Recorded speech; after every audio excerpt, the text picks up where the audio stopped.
not happen by accident. It happened because real food was pushed aside, replaced by highly processed products. Junk food became the foundation of the modern American diet, and we're paying the price with our health.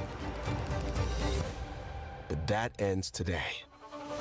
We are resetting how our nation eats. Real food is back at the center of the American diet. Real food that nourishes the body, that restores health, that brings back energy, and that builds strength. This is what it takes to make America healthy again. Under the leadership of President Trump, we are reclaiming the food pyramid and fixing a system that has been broken for far too long. Today, HHS Secretary Robert F. Kennedy Jr. and USDA Secretary Brooke Rollins introduced the most significant change to federal nutrition guidance in the history of this nation. This is the new pyramid, Dietary Guidelines for Americans, a national reset built on real food.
Good morning. Who is hungry for a new food pyramid? Well, how about it? It's time to talk about school lunch programs, not just putting 6-year-olds on Ozempic. We announced this yesterday at the White House briefing room, and already in 24 hours have had a tremendous response, a national conversation about what kids eat at school boards, in houses of worship, military bases, and in the SNAP program. And we want this conversation to keep going. Today is day 2. We want it to keep going.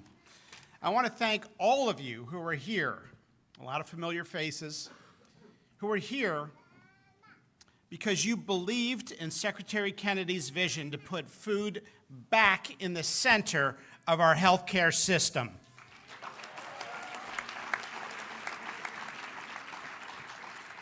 This is health reform. This is a component of health reform, and a powerful one. It's been ignored for a long time. If you haven't noticed, American nutrition has had a rough last 50 years, driven by bad advice and misinformation from medical dogma, from the establishment, and from the United States government. Today and yesterday, we are setting the record straight, telling people the truth about food.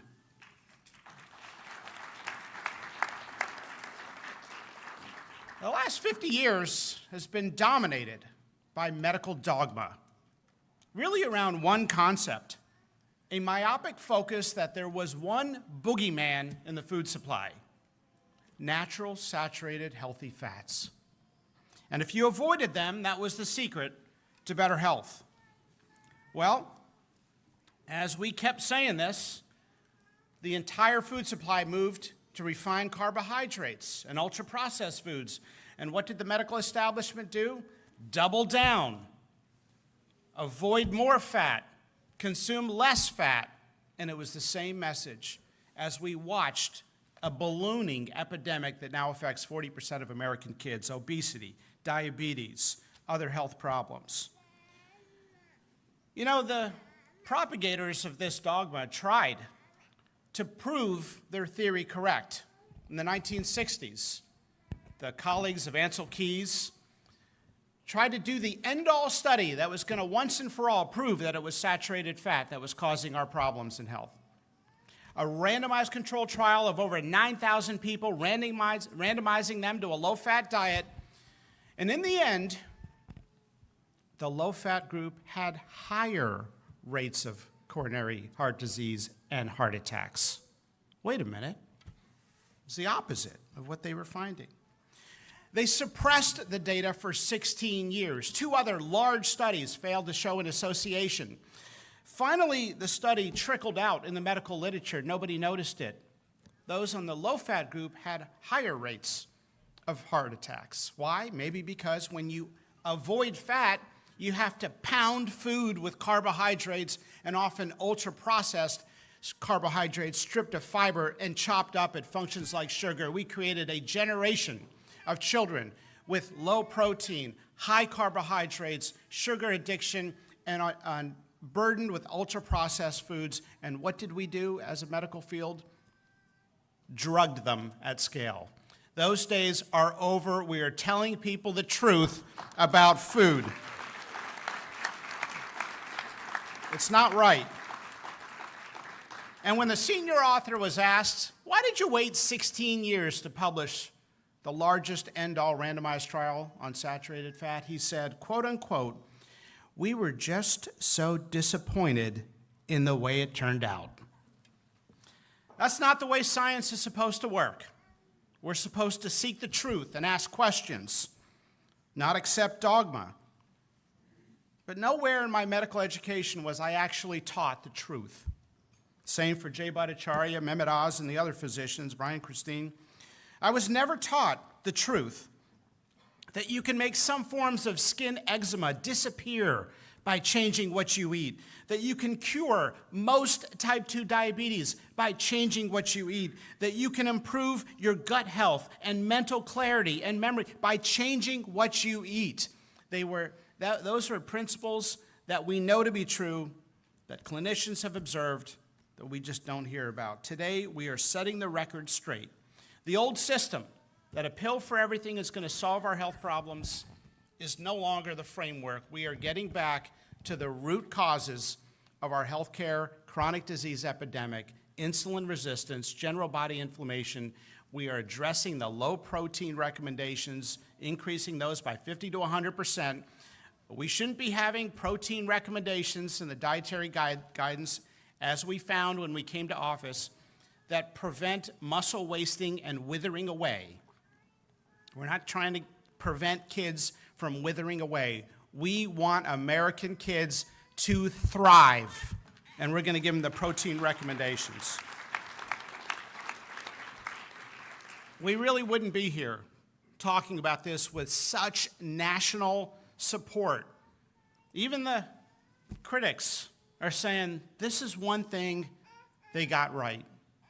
Getting away from the corporate interests. You know, we have a charge from President Trump. Do what's medically right and don't worry about the lobbyists. And that's what we did. That's what we did. People of all different political persuasions all say, you know, when it comes to Bobby Kennedy, I love what he's doing on food. And Bobby, we love what you have done to lead us on food. Thank you for being the leader. At a time when social media and affirming news tries to divide us, there's a topic that unites every mom and dad out there in the United States, everyone trying to take care of their parent, everybody who looks at this topic with any degree of objectivity, and that is we need to right the ship when it comes to our dietary guidance and literally turn the food pyramid upside down. Brooke Rollins, you have been the perfect partner in this. And I believe you will go down in history as one of the great leaders in reforming our food supply in the United States of America. USDA is a huge part of this. So I want to thank everybody who's here. You're going to hear from a bunch of folks, but most of all, I want to thank everybody here who has believed in this message and has broadcast it before we even took this on and came to office, and that's why we're here today. So with that, I'll introduce our Secretary of Health and Human Services, Robert F. Kennedy, Jr. Thank you, Bobby.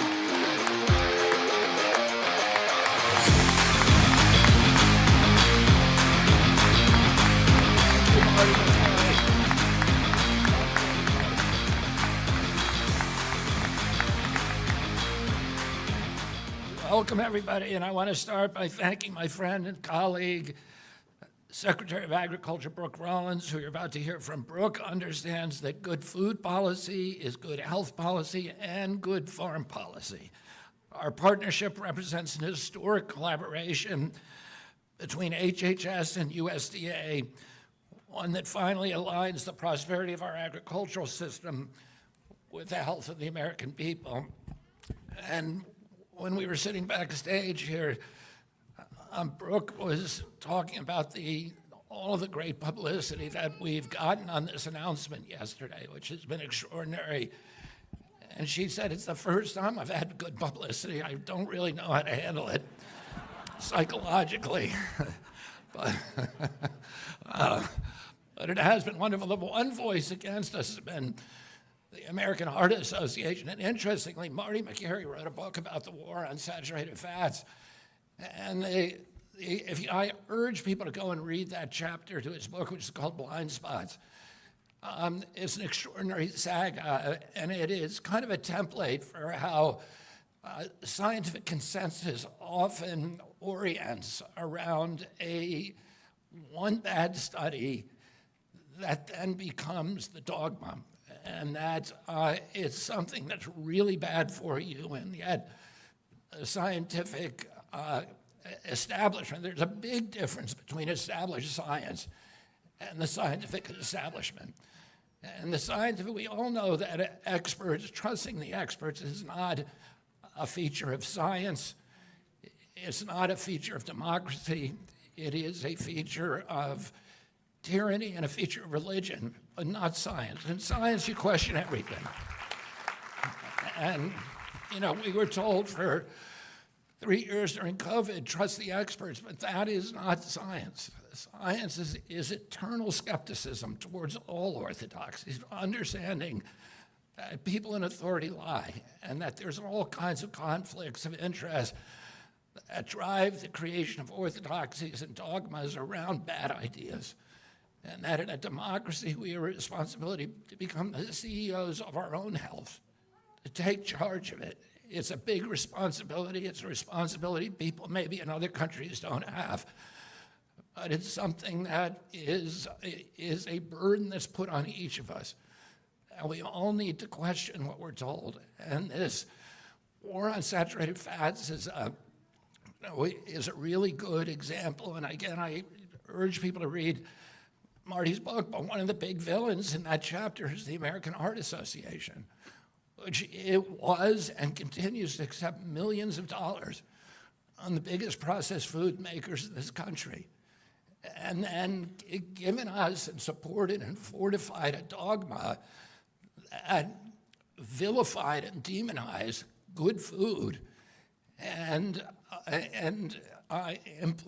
implicitly then bolstered the economics, the mercantile ambitions of the processed food makers that were providing its funding. And these are the conflicts of interest that all of us, Marty and Jay and Oz and everybody in this agency, came in to end those conflicts and to expose them. And it's important that the American people know that sometimes they're getting medical advice from people who have an economic stake in that advice. And we have a responsibility to question that. I'm also grateful for all the people attending today, including SBA Administrator Kelly Loeffler, National Advisor for Nutrition, Health, and Housing, Dr. Ben Carson, USDA Secretary of Agriculture, Stephen Faden, member of the Maha Caucus, Senator Ron Johnson, a huge advocate for us, and Chairman of the House Committee on Agriculture, Glenn Thompson, Senate Maha Caucus Chair, Senator Roger Marshall, another great friend and advocate, House Maha Caucus Chairs Republican Lloyd Smucker, Hanford Buchanan, Chairman of the Republican Policy Committee, Representative Kevin Hearn, Chairman of the Republican Study Committee, Representative August Pfluger, Chairman of the House Appropriations Subcommittee on Agriculture, Andy Harris, and Representative Nick Langworth, and the many executives of the food companies and major associations who are here with us today. Today marks a revolutionary change in federal nutrition policy made possible by President Trump's leadership and the work of the Maha moms and public health advocates who demanded reform. Today, we are here to celebrate the release of the Dietary Guidelines for Americans 2025 to 2030, the most significant reset of federal nutrition policy in history. The stakes are measurable and severe. The United States is the highest obesity and type 2 diabetes rate in the developed world. We spend 3 times more per capita than the European Union on health care, yet our life expectancy is 5 years shorter, largely due to diet-related chronic disease. Our childhood obesity rates are 5 times higher than obesity rates among children in France. 1/3 of US teens have prediabetes.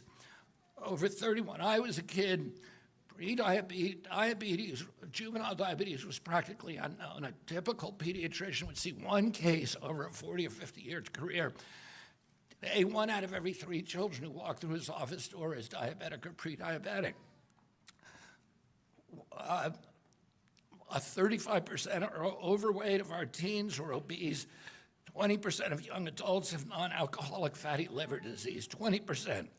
77% of military-age children cannot qualify for military service because of diet-related chronic disease. If a foreign adversary sought to destroy the health of our children, cripple our economy, weaken our national security, there would be no better strategy than addicting our nation to ultra-processed foods. It's shocking that our own government helped to drive the cataclysmic changes in our diet. Johns Hopkins analysis estimates that 48% of federal tax dollars now go to health care. The CDC reports that 90% of health care goes to chronic disease that is related to diet. That means that more than 40 cents of every dollar collected in taxes is going to treat diet-related chronic disease.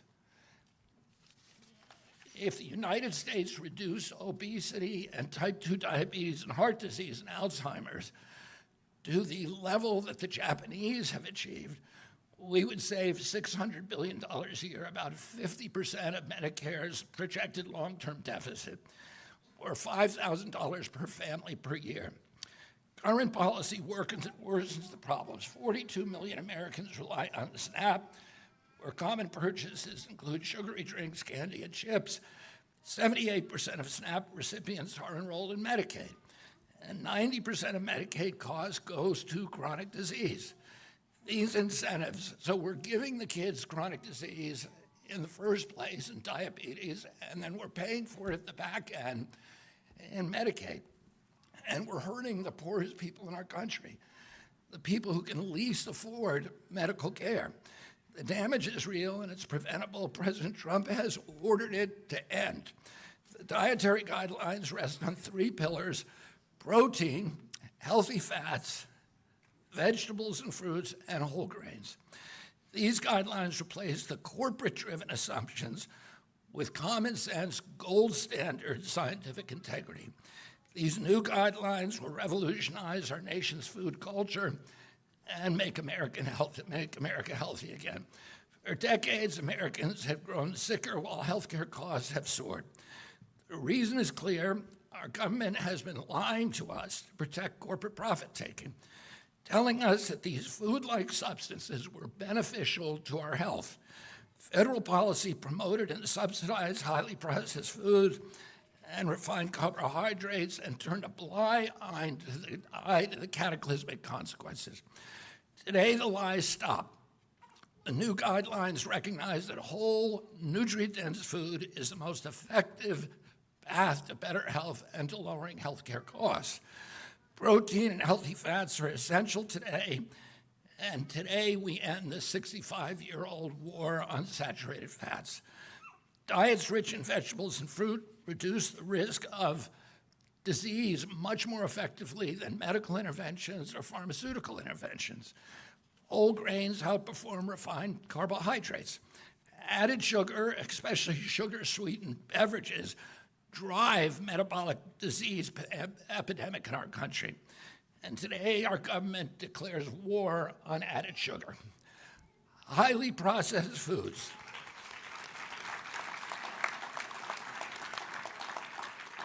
Highly processed foods loaded with additives, added sugar, and excess salt damage health, and they should be avoided. As Secretary of Health and Human Services, my message is clear: eat real food.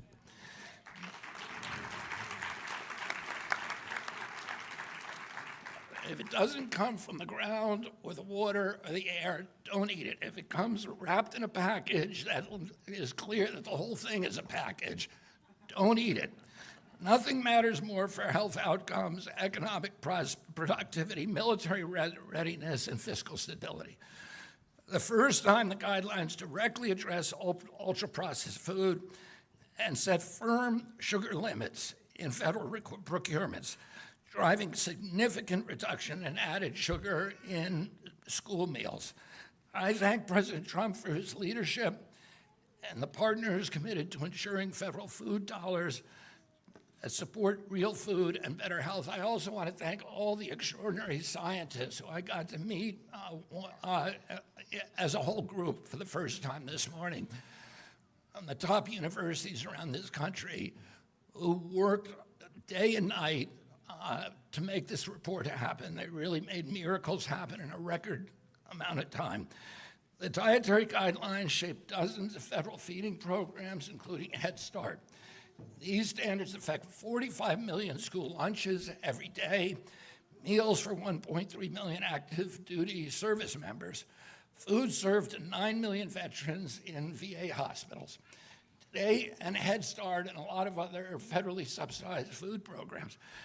Today begins the work of aligning these programs with affordable, whole, nutrient-dense food. I'm working with Dr. Jay Bhattacharya, Dr. Marty McCary, to fund and prioritize rigorous nutrition research at the NIH in collaboration with the FDA. I'm also working with my fellow cabinet secretaries across the government to deliver results. This administration is extending an open hand to any stakeholder who wants to work together and fix this problem.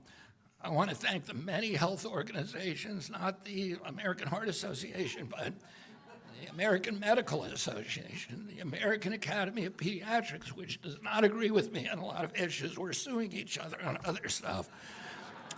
But on this issue, they agree. There's a consensus. And I want to thank them all for partnering with us on this effort.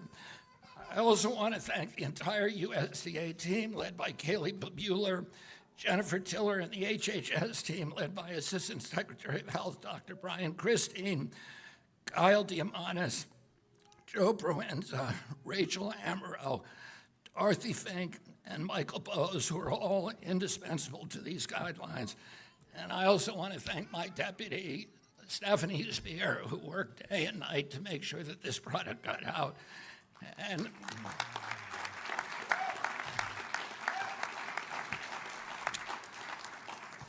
Heidi Overton and Callie Means and a bunch of other people who gave their lives to this effort over the past 6 or 8 months.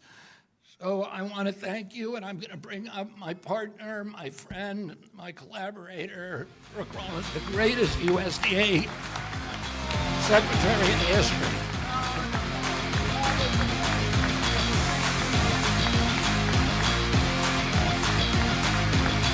Okay,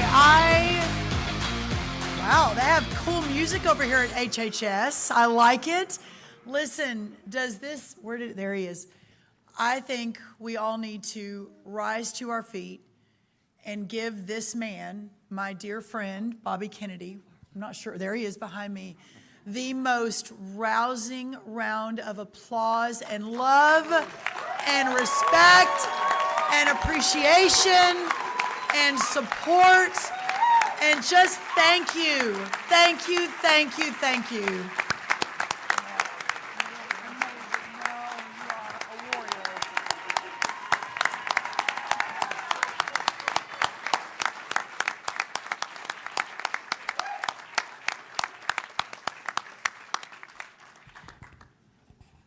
I just don't think it can be overstated what a difference maker this man behind me is. And I think we're in an administration of difference makers, but I think he is a giant, and we're all standing on his shoulders. And the sacrifice that he has, in so many ways, that he has endured to get to this point, to literally change the course of history for this country, is true and it's real, and we owe him such a huge debt of gratitude. So thank you, Bobby Kennedy. Thank you.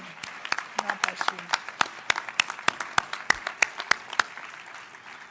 Just so grateful. A couple of quick things I want to say, and then I know we have quite an amazing set of speakers, so I don't want to take too long. I just want to say how grateful I am, what an incredible team this has been.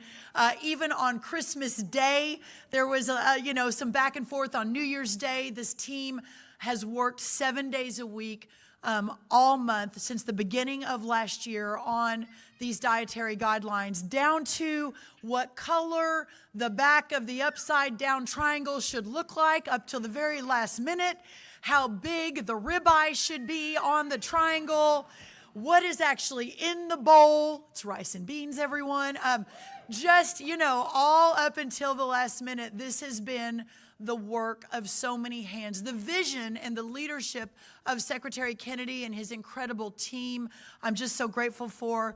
Talked about the amazing USDAers, my crew over at USDA. Kaylee is up here, our incredible chief of staff with her 3 little kids, including my best friend Conrad right there. It makes me so proud. And, when I was joking with Bobby, I said, wow, there weren't many naysayers yesterday, which is unusual in both of our worlds. And it just goes to, I think, how extremely important this is and just what a joy it is. Many reasons it's so joyful to me. I'm a Maha mom of 4 teenagers, a little bit different than the life phase of where the team behind me is, but nevertheless, have been really working on this and battling this in my own family for a really, really long time. So to be able to be even a small part of this fundamental change just means so much to me personally as a mom. But secondly, to be able to put the farmers and the ranchers of this country back in the middle of what we will do to save America and save Americans' health is just beyond description. I have a couple of them here today. I just want them to stand. I normally wouldn't do this, but Dave Fisher, a beef farmer from Indiana, is here. Dave, I don't know where you are. He has an amazing, he works with 35 farms. They sell to their local school. The school kids get, locally produced food. I mean, this is the way, everyone. Ben Rexing, a dairy farmer from Indiana. How about whole milk back in schools? G.T. Thompson, I don't know. And Roger Marshall, yes. Whole milk back in schools. So a big shout out to our dairy farmers. I think we're going to be talking a little bit more about that from the White House soon. And finally, Edward Barrett, a hog and beef farmer from my amazing state of Texas. It is just beyond, again, ability to describe in words what today means, what yesterday meant, the opportunity and the blessing of a lifetime to be a part of this effort to fight for our great American farmers and ranchers. And again, like I say, to put them back in the middle of the policy making, to get real food out to America. And listen, you know, I talk about me and my 4 teenagers and the struggles to ensure that that happens, and the beautiful families behind me, including my sister Riley Gaines. I see you back there, Riley. Amazing Riley Gaines and her beautiful new baby girl. But that's a struggle, and there's no doubt. But listen, when you think about the vulnerable communities around this country, those who are living on the margins of their community, those who are just hoping that they can have heat for the winter and air for the summer, and that they can potentially get a healthy meal or two on the table, it is now within reach. Having this sort of dietary nutrition will change, again, the course of American health and the course of American history. But the next step is making sure that these foods are accessible to all Americans, not just Americans with a certain bank account. And I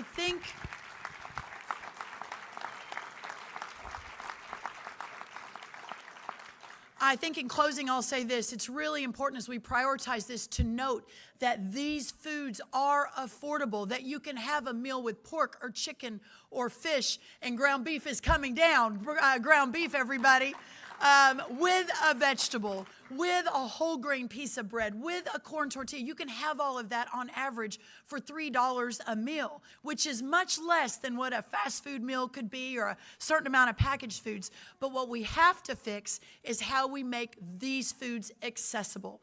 And one big announcement coming from USDA: for every retailer in America that takes a SNAP dollar, our food stamp money, which is 250,000 of them, everyone. So while we do have food deserts, there is opportunity amongst these 250,000 retailers across America. Starting almost immediately, we are doubling what's called the stocking standard, making sure that if they're going to take a tax dollar on behalf of those with the least among us, that they will have twice as many healthy alternatives to choose from wherever those SNAP dollars are accepted off of this dietary guideline.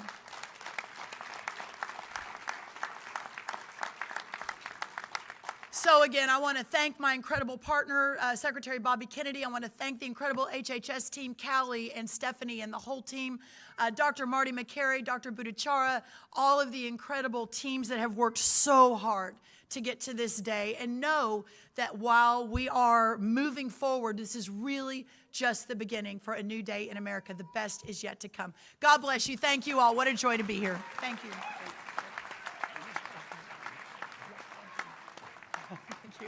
I was so excited I forgot to introduce the next speaker. So here she is, y'all. There's just no one better in the cabinet. Administrator Kelly Loeffler, who herself is a farm girl, the 28th administrator of the SBA, grew up on a farm in Illinois. Kelly Loeffler, everybody.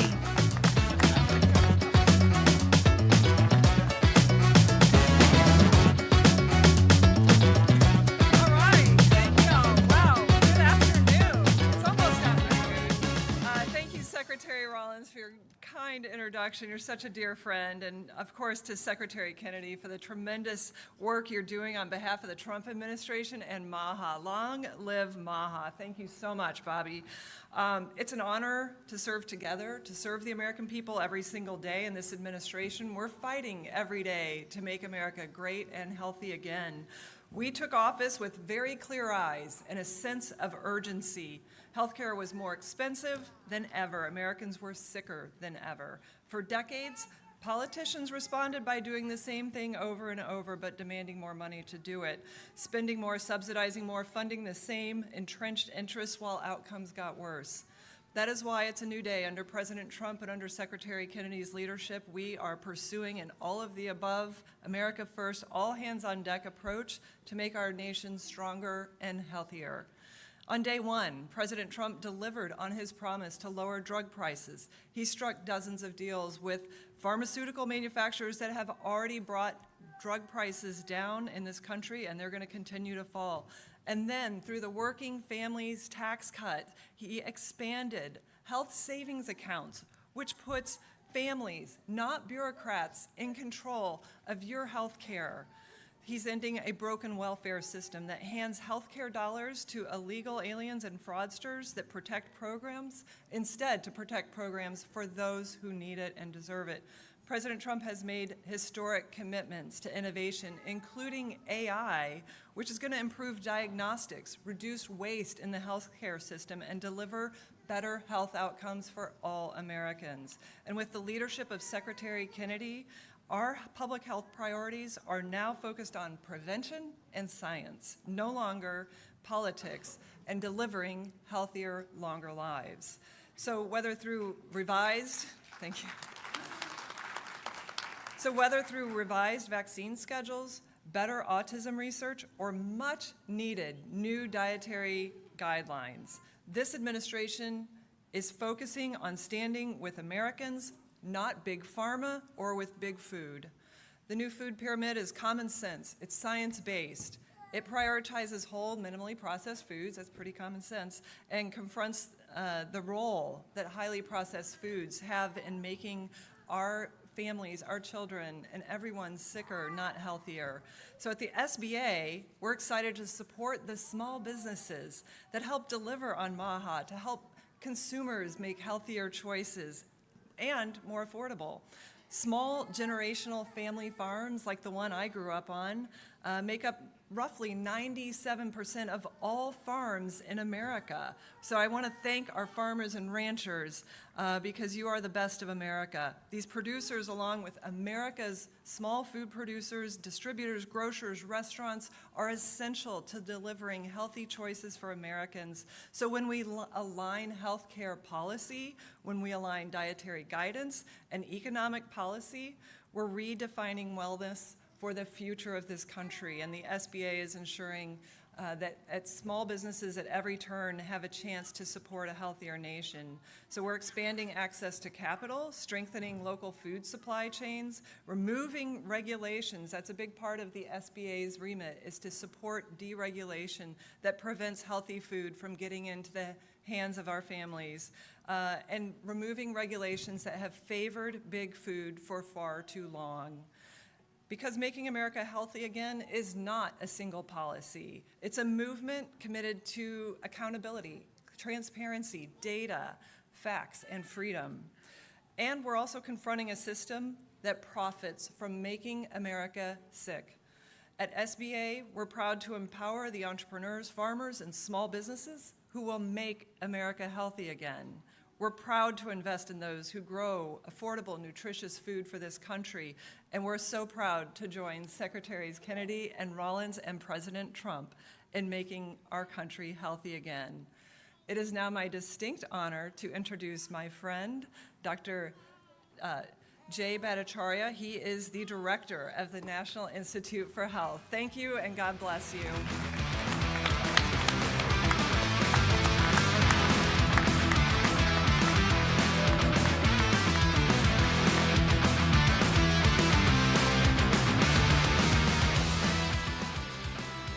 I've ever had walkout music before. It's amazing. This is a huge day, and let me just start with a very quick story about a research paper I wrote 15 years ago with the most obvious result ever, which is that if you take sugar-sweetened beverages out of SNAP, kids get healthier. I wrote, thank you. Okay, I wrote the paper 15 years ago, and I forgot about it because no one did anything about it.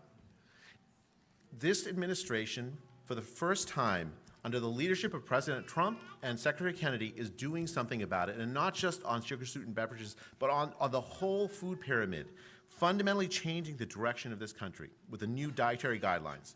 It is one of the most significant resets of new federal nutrition policy I've ever seen, and I'll tell you, those 15 years were frustrating because the data were there and no one was acting. The difference in this administration is that we are now acting on the information that's there and changing it because we care deeply about the health of Americans. This moment reflects a restoration of common sense, scientific integrity, and accountability, much of it supported by research at the National Institute of Health. And they represent a clear break from decades of guidance that failed to improve the health of Americans. For too long, Americans were told to avoid protein, avoid healthy fats, rely on carbohydrates, and accept highly processed foods as unavoidable. I spent my youth scared of eggs. And then my family introduced egg whites because I guess those were better. Now, eggs are a superfood. You can see where, they're on the pyramid somewhere. They've got to be. Nearly 90% of healthcare spending goes toward treating chronic disease. More than 70% of adults are obese or overweight, and nearly 1 in 3 of adolescents are on a path toward diabetes. We can't go on like this, and with this new food pyramid, we are making a real dent. These outcomes are not inevitable. They are the predictable result of poor policy choices and nutrition guidance disconnected from real-world health. NIH research has consistently shown that nutrition is a central driver of chronic disease risk. Dietary patterns influence inflammation, insulin resistance, blood pressure, and are at the root of so many problems and diseases, including cardiovascular disease, obesity, diabetes, liver and kidney disease, cancer, cognitive health. If you want to make America healthy again, you have to address the food that we eat in this country. And for the first time in decades, you're seeing real change.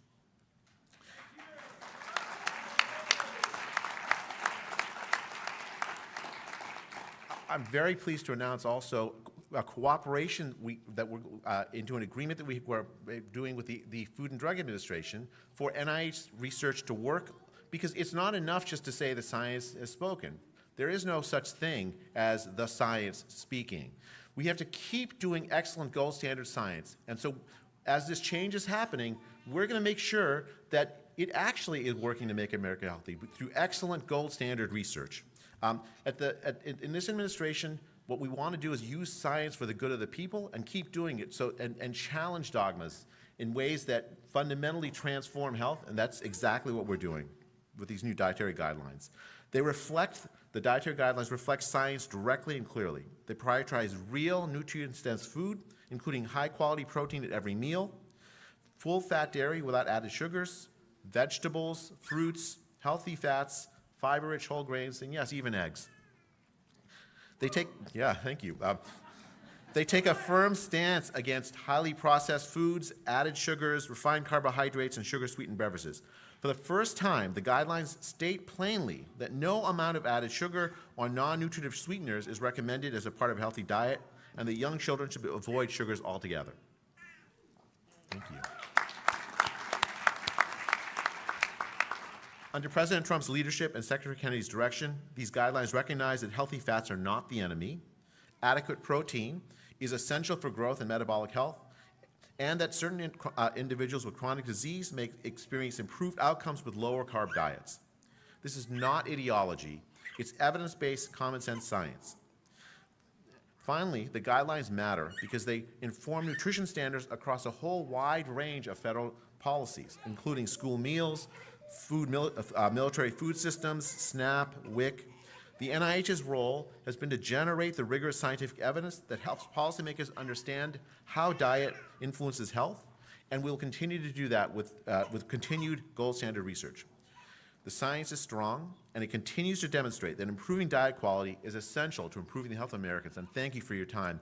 I want to, before I go, introduce I want to introduce Dr. Ben Carson, who is the National Nutrition Advisor who came out of retirement so that he could help the health of this country. Dr. Carson, please welcome.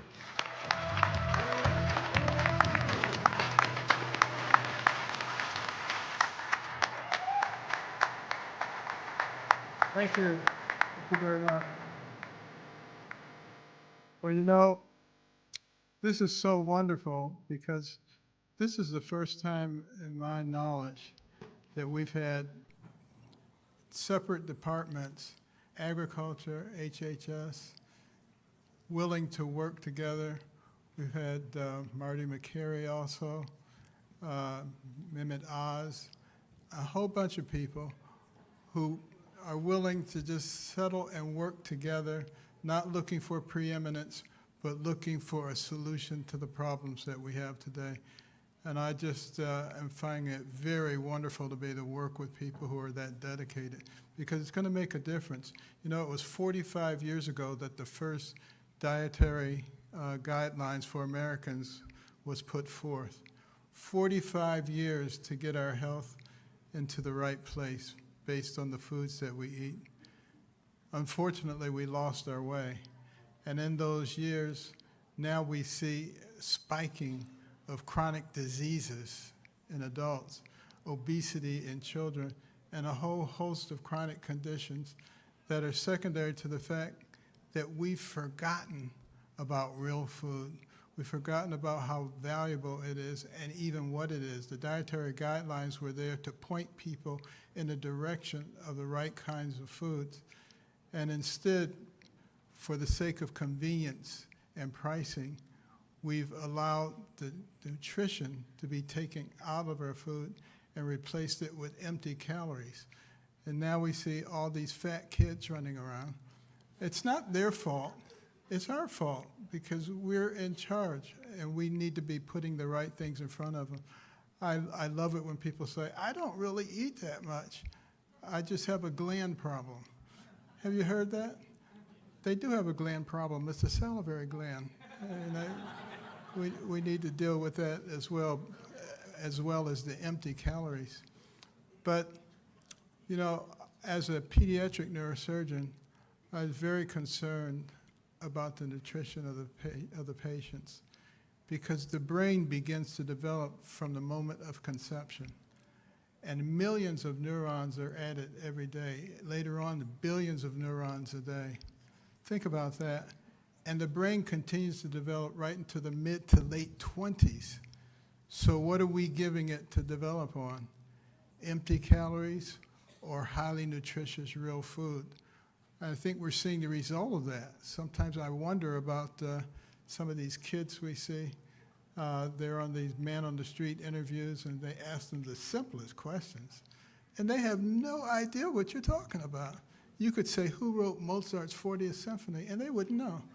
I mean, I think that has something to do with brain development. So we need to be thinking about how are we going to change that. And that's what's happening right now with this group of people, not only the principals, but really outstanding staff who've dedicated themselves to getting this done. I've never seen such dedication before, and I'm sure it will pay for us. You know, but when I think about the body that God gave us, it was meant for high performance, not low performance. And if we put the right things in it, it will perform well. It's sort of like a high-powered race car. What are you going to fuel it with? Probably premium gasoline. You're not going to come along and say, well, maybe if I mix it half and half with water, it'll do well. It'll still go, but it won't perform highly.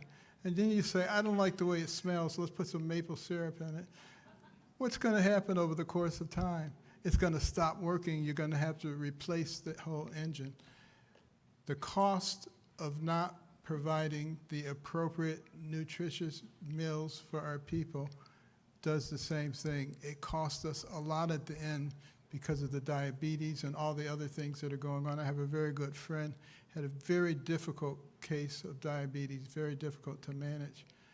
He went to Italy, and within 2 weeks, it was gone. He was staying at a villa. All the fresh foods were grown right there, the dairy products, no processing. Within 2 weeks, the diabetes was gone. He stayed for 3 months. He came back here. Within 2 weeks, it was back. And I don't think that's an exceptional case. So it tells us what we need to do. I am praising God that we have the clarity and the leadership to get it done. And with that, I want to thank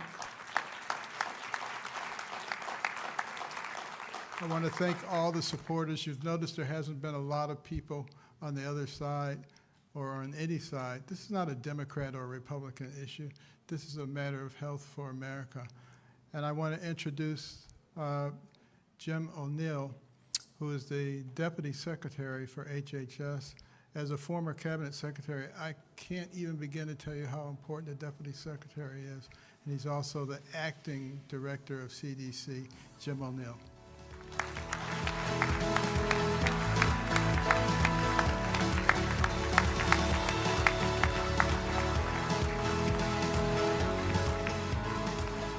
Thank you, Dr. Carson. Chronic disease causes suffering. Chronic disease causes disability. Chronic disease causes death. And treating chronic disease costs America more than $4 trillion a year. Eating healthy is much more affordable. Steak is very healthy, but so is ground beef. Unfortunately, for decades, our country suffered from regulatory capture and junk science promoting junk food. You know, CDC, which I run, promulgates ICD-10 codes, diagnostic codes, a long list of possible diagnoses that a doctor can check off depending on the symptoms of the patient. Looking at these statistics last fall, I thought we'd have to add a new ICD-10 code for ultra-processed patient. But I called that off. We don't need it anymore. The reason we don't need it is that yesterday, Brooke and Bobby launched a revolution in our culture.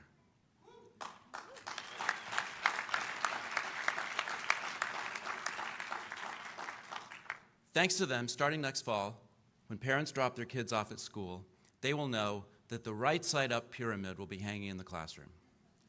And that was just the beginning. Last summer, we started meeting with medical schools and residency programs and accreditors, and we've had very good conversations with them.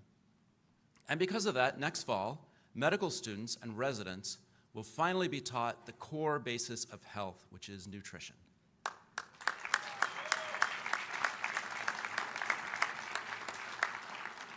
We also need better science around saturated fat. We've ended the war on it, but there's still more to learn. That's why I'm so delighted that, as Jay just announced, he's launching an aggressive new research agenda with randomized controlled trials to unlock the final secrets of metabolism.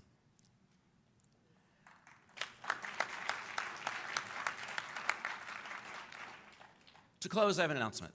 Yesterday at lunch, I heard Secretary Rollins and Secretary Kennedy kind of compete to see who had the best food stories. It was very close.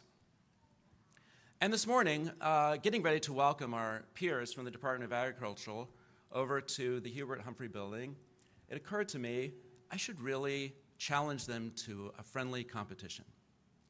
Now, the obvious sport in which we should compete with USDA, of course, is pull-ups. But we already have that going in the Department of War. So then I thought, how about bull riding? But the Aggies grew up riding bulls, so that's not quite fair either. But now, looking around this beautiful hall, I have the solution. I would hereby like to challenge the Department of Agriculture to a very vigorous game of dodgeball.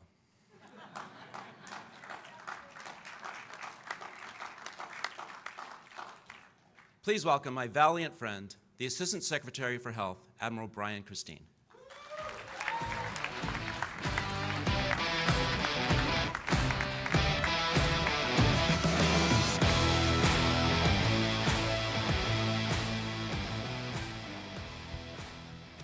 Thank you, Jim, and thank you to everyone who joins us here today or online to celebrate these new and improved dietary guidelines, because this is a celebration. And let me be direct. Let me be very clear about what has been accomplished. We have flipped the script on establishment nutrition, and we have turned the pyramid upside down. And let me be equally clear, these dietary guidelines will help make America healthy again.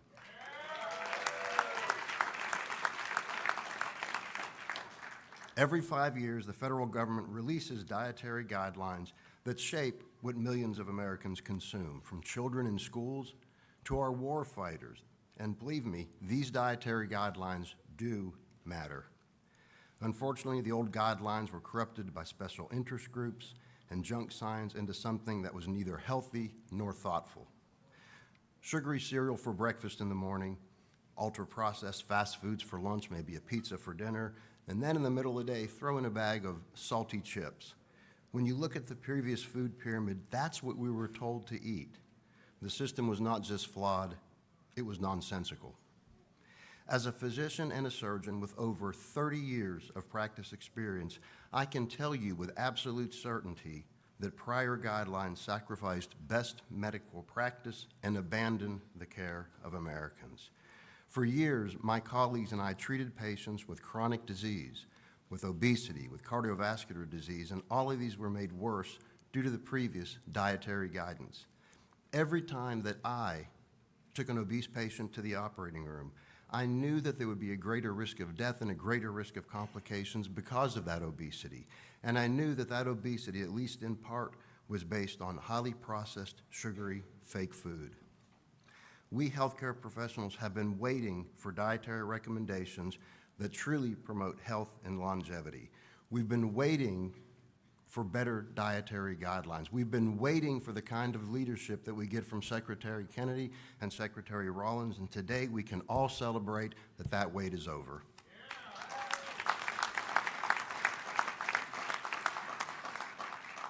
Following the bold leadership of President Trump, of Secretary Kennedy and Secretary Rollins, we are flipping the pyramid upside down. We have abandoned the old approach and put the health of Americans first by reclaiming what the guidelines were meant to be and by eliminating the special interest that controlled them. We have replaced vague language with radical clarity. We have replaced lies with truth. Our guidelines are driven not by an economic or political agenda. Our guidelines are driven by gold standard, outstanding science, because that's what Secretary Kennedy demands. At the very core of these new guidelines is an emphasis on whole and minimally processed foods. We recommend prioritizing high-quality, nutrient-dense protein from both animal and plant sources. And these are the type of foods that we've always been meant to eat. These are the types of food that will make men, women, and their children stronger and resistant to chronic disease. These are the foods that will make America healthy and great. Everything that we do at the Department of Health and Human Services is a team effort. And I want to echo what Secretary Kennedy and Secretary Rollins said. We've all worked together. The collaboration that we see here at the Department of Health and Human Services is like nothing that's ever been seen in federal government before. Look at these guidelines. We've all come together. I want to thank members of my team at the Office of the Assistant Secretary for Health and all of the individuals who have worked to make these guidelines happen. I look out in the audience and I see you. I know the hours that you've put in, late nights, early mornings, times away from your family, and I want to say that I am incredibly proud of you. Well done.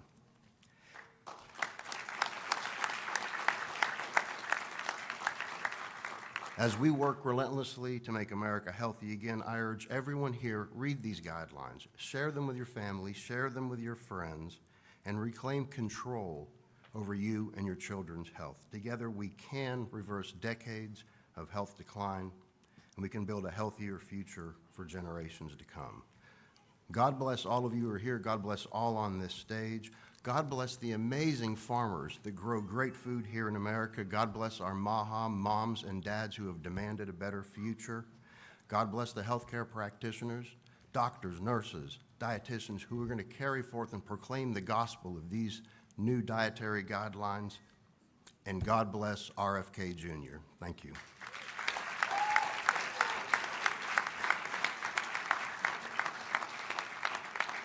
It's with great pleasure that I welcome the Deputy Commissioner for Human Foods, Mr. Kyle Diamantis.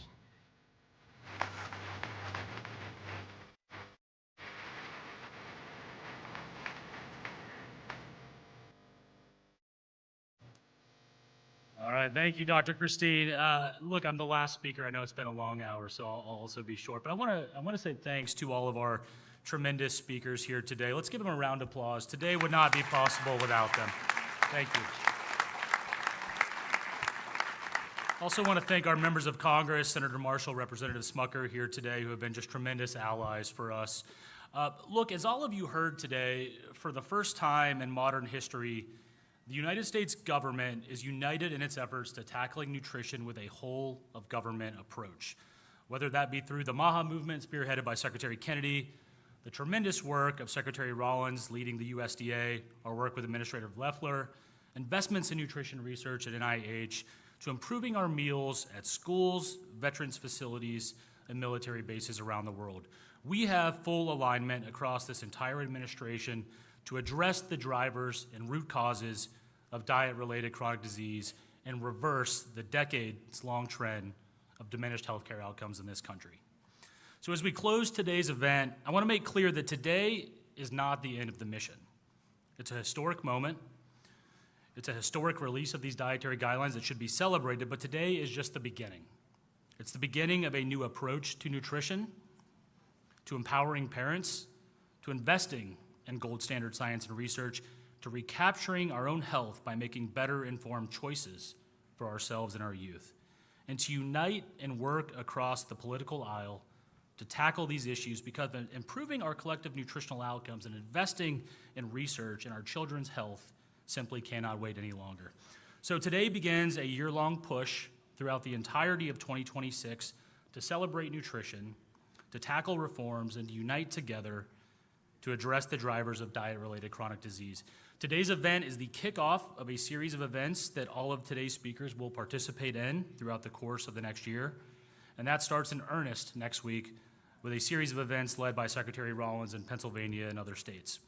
That will follow by numerous events throughout the country at schools, VA clinics, farms, hospitals, and many other locations as we kick off a 2026 Dietary Guidelines for America Roadshow. More details to come, and with that, I want to thank everybody for coming today, but before we do that, we're going to call everybody, all of today's speakers, back to the stage. We're going to ask everyone to stand here, and we're going to do one last picture as we close out the celebration of these new Dietary Guidelines for Americans. Thanks, everyone.